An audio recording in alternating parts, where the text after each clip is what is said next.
Toujours dans cette thématique de lutte contre le trafic illicite de biens, je suis maintenant avec Ernesto Otonnet, qui est sous-directeur général pour la culture à l'UNESCO. Merci beaucoup d'être avec nous. Donc il y a 2 minutes, on parlait justement du Parlement et du Conseil européen qui sont parvenus à un accord provisoire concernant la lutte anti-blanchiment. J'imagine que c'est une très bonne nouvelle pour vous. Vous avez travaillé sur le projet ? Oui, ça fait des années qu'on essaye de revoir qu'est-ce qu'on a comme instrument. Et effectivement, je vous dirais, après la Covid, après la pandémie, on a des chiffres alarmants vis-à-vis de ce qui se passe, non pas seulement au trafic illicite, mais ce qui en découle. Donc, c'est un très bon signe de l'Union européenne de renforcer tout le système de sécuritaire vis-à-vis de ce sujet. Parce que Covid... autant que ensuite tous les événements géopolitiques qui sont arrivés, Ukraine, Israël, Palestine, tout ça, ce sont des événements qui nécessitent une vigilance d'autant plus forte. Oui. Pendant la pandémie, ce qui s'est produit, c'est que les réseaux sociaux ont été utilisés d'une manière accrue vis-à-vis du trafic illicite de biens culturels. Vous avez des plateformes où il y a moins de contrôle. Et donc, c'était plus tellement des réseaux organisés physiquement de vente, mais plutôt en ligne. Et c'est là où il y a moins de régulation. Et aujourd'hui, on essaye de travailler avec les plateformes pour mettre des blocages face à ce qui pourrait être du trafic illicite. Parce qu'aujourd'hui, le lieu où il faut avoir la vigilance la plus accrue, c'est sur les plateformes. C'est vraiment Internet les échanges comme ça en ligne qui sont... Oui et non. C'est-à-dire... Je vous dirais, à partir de 2021, effectivement, Interpol nous donne les chiffres. Effectivement, il y a un marché qui s'est accéléré.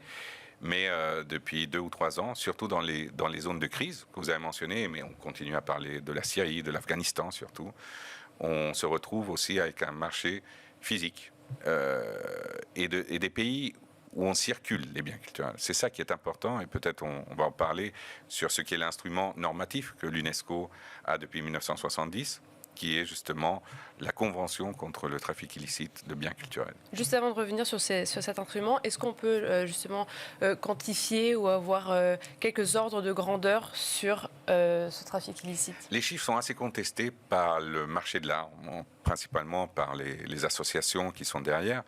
Interpol a des chiffres, mais on essaye de ne pas donner les chiffres parce que c'est très difficile à mesurer. Par contre, les chiffres qu'on a, c'est qu'en 2020, vous avez eu plus de 800 000 saisies. 800 000, c'est-à-dire on parle d'un chiffre dans le monde, et c'est énorme. Et vous avez certains marchés, comme c'est le cas de l'Asie, entre 2019 et 2020, qui a augmenté de 1300%. Donc ça vous montre un peu l'ampleur. L'Amérique latine, c'était plus de 180%, et en Europe, c'était plutôt de 45%. Donc, quand on parle de flux, c'est énorme. Seulement un chiffre, il y a 2 ans, nous sommes allés à Washington, au Smithsonian, pour le retour et restitution de plus de, c'était 15 000 objets à l'Irak, qui avaient été soustraits du pays pendant plus de 20 ans. Donc on parle de chiffres énormes de biens culturels. Et justement, alors l'UNESCO, donc c'est en 1970 qu'il y a eu cette convention qui était un acte majeur dans la lutte. Que dit cette convention, et aujourd'hui, est-ce que ça a évolué ? Effectivement, il y a quelques années, nous avons essayé de commémorer les 50 ans de cette convention. C'est une convention qui est née à un moment où on voulait pousser les États membres.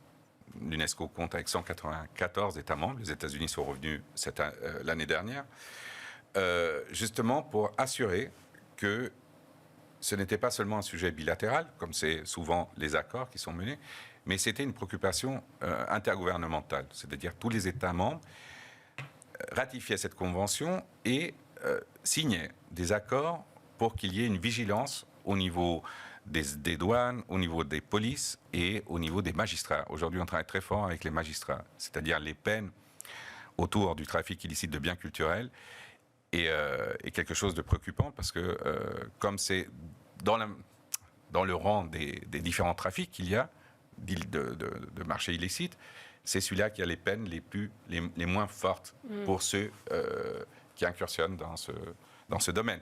Donc effectivement, aujourd'hui, on essaye non seulement de mettre tout le monde autour de la table. En ce moment, il faut que vous sachiez, il y a 144 pays qui ont ratifié cette convention.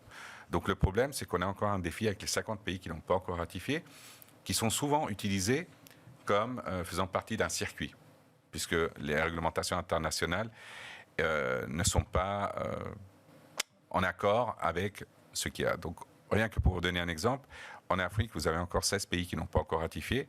On travaille comme des fous, je dois le dire, pour assurer qu'effectivement tous ces pays se mettent d'accord et ont des normatifs communes contre ce trafic. Parce que quels sont les leviers vraiment de l'UNESCO? Le but, c'est en fait juste, enfin, surtout d'aller voir chaque pays pour ratifier cet accord. C'est du lobbying, c'est de la pédagogie.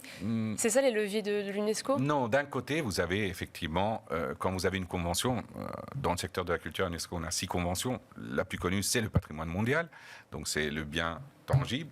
Mais cette convention, ce qu'elle fait, c'est non pas seulement faire un plaidoyer, assurer une ratification, mais c'est surtout faire ce qu'on appelle le capacity building, c'est-à-dire comment on forme des militaires, des agents de police, des douanes.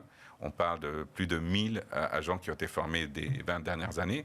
Et aujourd'hui, par exemple, on a une concentration très forte sur les militaires femmes, en Afrique notamment, mais aussi dans les Balkans, où effectivement, une des choses qu'on demande, c'est de créer des polices spécialisées dans la lutte contre le trafic illicite. Le meilleur exemple, c'est les carabinieri en Italie, qui sont les grands maîtres, mais vous en avez en France, au Mexique, en Argentine dernièrement. Et c'est comment on forme une police et les douanes pour pouvoir détecter quand vous avez des objets qui sont transférés d'un pays à l'autre. On a des exemples très vivants. Dernièrement, au Kyrgyzstan, de l'Afghanistan, on a pu, Interpol a pu intercepter un cargo énorme de biens volés, surtout dans des fouilles archéologiques. Et là, le problème se pose parce qu'il n'y a pas d'inventaire. Quand vous volez un objet d'un musée, il est enregistré dans un inventaire. Dans la plupart des sites archéologiques, qui se découvrent tous les jours, oui, il n'y a pas cet inventaire. Donc après, c'est très difficile de savoir qu'est-ce qu'il y avait, comment tu récupères.